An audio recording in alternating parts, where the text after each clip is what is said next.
at kalakasan. At ang masasabi ko po, dahil po sa siya na lang po nag-iisa nating matanda sa pamilya po natin, binibigyan po natin siya ng tribute ngayon. So magbibigay po kami ng plaque or ng certificate. Saan ba pupunta si Chamaming Hindi na? Okay. Ito po, kaya po namin pinursige po na isagawa ang okasyon na ito ay para po dahil sa kanya.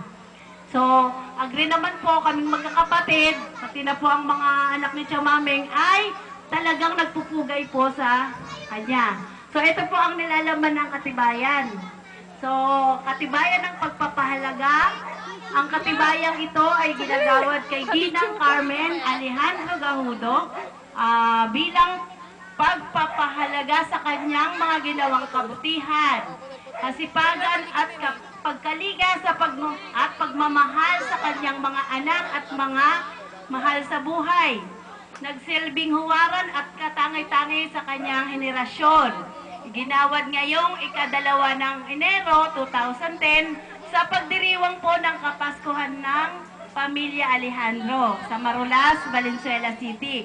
Ito po ay pinirmahan po naming mga magkakapatid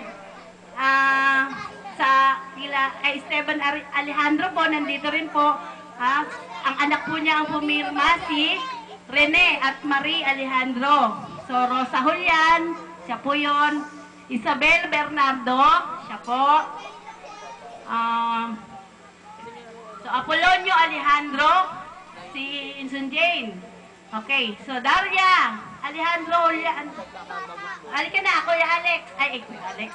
Alex, doon ka sa tabi ni ate. Then si Carmelita Alejandro, kasama rin po ni Diche, ni Daria Alejandro po sa Amerika.